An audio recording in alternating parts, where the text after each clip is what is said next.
In this lecture, we will study the remaining topics of string handling. We will study the string functions, how to format the string, how to compare different strings and substrings, and the searching of the substring from a string. First of all, string functions. जैसे user define function होते हैं वैसे ही build in functions भी होते हैं जिनका work कुछ specific task को परफॉर्म करने के लिए होता है। तो स्ट्रिंग के अंडर कुछ फंक्शंस हैं जो कि स्पेसिफिकली कुछ टास्क परफॉर्म करते हैं। पहले से बिल्ड इन फंक्शन नहीं है, इसकी डेफिनेशन ऑलरेडी बिल्ड इन है, हमें सिर्फ इसको कॉल करना होता है विद आर्ग्यूमेंट्स। आर्ग्यूमेंट्स वो स्ट्रिंग जिस पे कि हमने पर्टिकुलर फंक्शन अप्लाई करना है, पर्टिकुलर ऑपरेशन अप्लाई करना है। यहाँ पे कुछ एग्जांपल्स हैं स्ट्रिंग फंक्शंस की, जैसे प्रिंट फंक्शन है, प्रिंट करता है स्ट्रिंग को। स्ट्रिंग strcmp दो स्ट्रिंग्स को कंपेयर करता है। strlen स्ट्रिंग की लेंथ कितनी है ये मेजर करता है। ट्रिम फंक्शन स्ट्रिंग को ट्रिम कर देता है स्टार्टिंग एंडिंग से। कुछ अगर वाइट स्पेस है तो वाइट स्पेस रिमूव हो जाती है, तो ट्रिम फंक्शन का वर्क होता है ट्रिम करना। strrev मीन्स स्ट्रिंग को रिवर्स कर देता है, जैसे स्ट्रिंग होगी वो रिवर्स फॉर्म में उसको आउटपुट कर देगा। str टू लोअर, जिस भी तरह हमने स्ट्रिंग लिखी होगी वो स्ट्रिंग सारी लोअर केस में आउटपुट हो जाएगी। str टू अपर, जो स्ट्रिंग हमने एज एन आर्ग्यूमेंट इस फंक्शन को गिवन की दी हुई होगी वो स्ट्रिंग अपर केस में आउटपुट हो जाएगी। UC first means upper case of the first character of the string. तो जो भी स्ट्रिंग एज एन आर्ग्यूमेंट हमने यूसी फर्स्ट फंक्शन में रखी हुई होगी वो स्ट्रिंग का फर्स्ट कैरेक्टर अपर केस होके बाकी string as it is output हो जाएगी। Then formatting strings. There are various ways to format the string. String formatting में होता क्या है कि कन्वर्ट करते हैं हम डाटा को बिटवीन डिफरेंट फॉर्मेट्स। जैसे कि हमने कोई भी वेरिएबल लिया है, वेरिएबल अब नंबर्स में हो सकता है, वेरिएबल फ्रैक्शंस में हो सकता है, कैरेक्टर में हो सकता है वेरिएबल, तो उस वेरिएबल को स्ट्रिंग में आउटपुट करने के लिए हमें फॉर्मेटिंग करने की ज़रूरत पड़ती है। स्ट्रिंग को फॉर्मेट करने के लिए दो फंक्शंस हैं, printf function and sprintf function. First of all printf function, जैसे हम नॉर्मली सी की लैंग्वेज में हम printf फंक्शन यूज करते हैं, सिमिलर वे में PHP में भी printf फंक्शन यूज होता है। It display the formatted string from one और मोर आर्ग्यूमेंट्स। printf फंक्शन होता है, फंक्शन के अंदर कुछ आर्ग्यूमेंट्स होते हैं। सिंटैक्स होगा इसका printf keyword. Then format string में हम जैसे नोट करते हैं, जैसे कि एरिया ऑफ द सर्कल, वो हमने फॉर्मेट स्ट्रिंग के अंदर रख देना डबल कॉमास में, तो format string as it is जो आप लिखोगे वो आउटपुट हो जाएगा। Then argument one, argument two, जितने भी आर्ग्यूमेंट्स होंगे।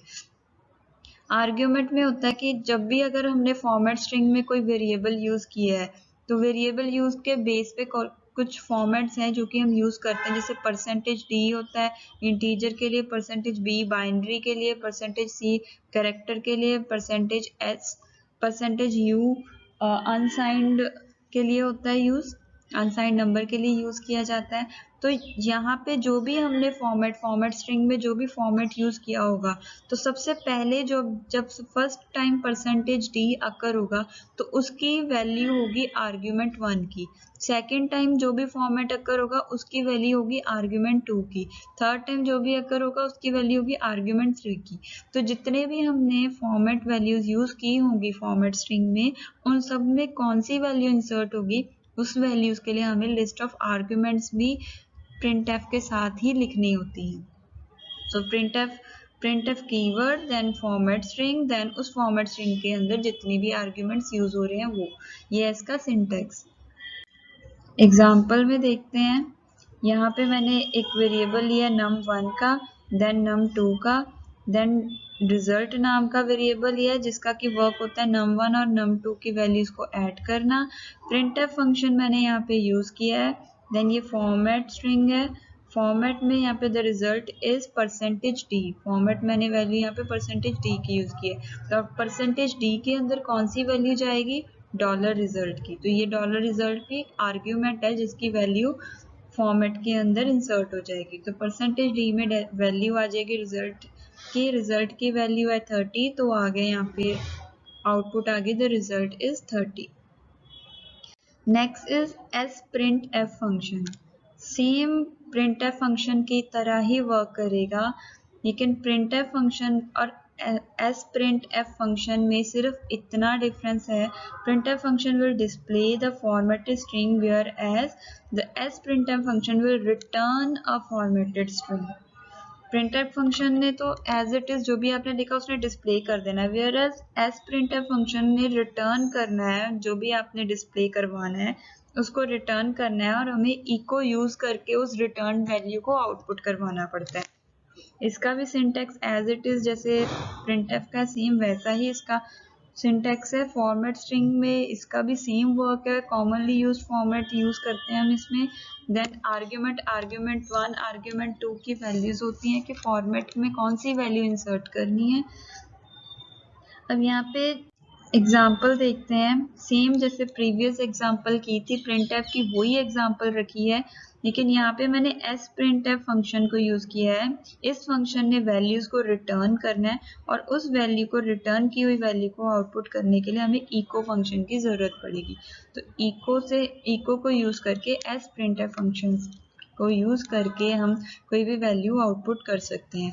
सेम ही है, दोनों सिमिलर वे में हम किसी को भी यूज कर सकते हैं, लेकिन मोस्टली हम प्रिंटफ फंक्शन को ही यूज करते हैं। एस प्रिंटफ को यूज इतना नहीं किया जाता है क्योंकि वो डायरेक्टली आउटपुट कर देता है, डिस्प्ले कर देता है, वेयर एज ये जो एस प्रिंटफ फंक्शन है इसने वैल्यू को रिटर्न करना होता है, तो वर्क थोड़ा ज़्यादा हो जाता है, कैलकुलेशन ज़्यादा हो जाती है, प्रोसेसिंग ज़्यादा हो जाती है, इसलिए हम प्रिंटफ फंक्शन को यूज करते हैं। नाउ कंपेयरिंग स्ट्रिंग्स एंड सब स्ट्रिंग्स। अब दो स्ट्रिंग्स गिवन है, दो स्ट्रिंग्स को आपस में कंपेयर करने के लिए कुछ बिल्ड इन फंक्शंस हैं जिनको कि हम यूज करते हैं। सबसे मेन कॉमनली यूज्ड फंक्शन होता है strcmp। इस फंक्शन को यूज किया जाता है किन्हीं भी दो स्ट्रिंग्स को आपस में कंपेयर करने के लिए। तो strcmp स्ट्रिंग्स को as an argument as an input लेता है और कंपेयर करता है बाइट बाइट बाइट या करेक्टर बाय करेक्टर दोनों स्ट्रिंग को, जब तक कि कोई डिफरेंस फाइंड आउट ना हो जाए। ये केस सेंसिटिव है, अगर मैंने हेलो कैपिटल लेटर में और हेलो स्मॉल लेटर में लिखा है तो दोनों ही डिफरेंट होंगे strcmp के अंडर, क्योंकि ये केस सेंसिटिव है। इट रिटर्न्स 0, 1 या -1, ये तीनों वैल्यूज ये रिटर्न करेगा।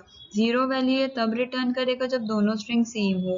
-1 वैल्यू ये तब रिटर्न करेगा जब स्काई वैल्यू पहले स्ट्रिंग के पहले अनमैच्ड करेक्टर से कम हो एज कंपेयर टू दूसरे स्ट्रिंग के पहले अनमैच्ड करेक्टर से।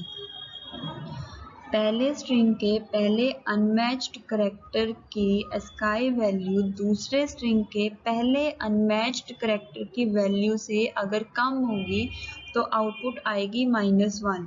फॉर एग्जांपल हेलो में कैपिटल सबसे पहले H लिखा है और इसको कंपेयर किया मैंने सेलो से C में, तो इसमें H की वैल्यू ज़्यादा है एज कम्पेयर टू C की, तो इसमें -1 नहीं आएगा, इसमें +1 आएगा।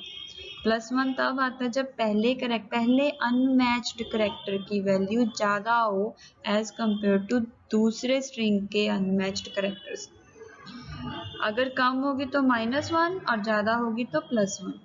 देन strncmp, किसी दो स्ट्रिंग्स में से फर्स्ट n करेक्टर्स को कंपेयर करने के लिए हम strncmp यूज करते हैं। Then strkcmp, simple strcmp case sensitive था, whereas strkcmp case insensitive है। इसमें कैपिटल लेटर में हेलो लिखा हुआ हो या स्मॉल में लिखा हुआ, अगर लिखा दोनों में हेलो है तो वो सेम होगा। एग्जाम्पल में देखते हैं, strcmp में मैंने यहाँ पे हेलो वर्ड, फर्स्ट स्ट्रिंग है हेलो वर्ड, सेकंड स्ट्रिंग भी है हेलो वर्ड, तो दोनों सेम है, तो आउटपुट आ गई यहाँ पे 0। strcmp फर्स्ट वर्ड में हेलो वर्ड है, सेकंड वर्ड में हेलो में से आगे फर्स्ट मैंने h की जगह k लिख दिया है, तो h की जगह जब मैंने k लिखा है h की वैल्यू कम है और k की वैल्यू ज़्यादा है, तो यहाँ पे आउटपुट आ गई -1। देन हेलो एंड यहाँ पे h की जगह मैंने c लिखा है, तो h की वैल्यू ज़्यादा है एज कम्पेयर टू c की स्काई वैल्यू से, तो यहाँ पे आउटपुट आ गई है 1 + 1।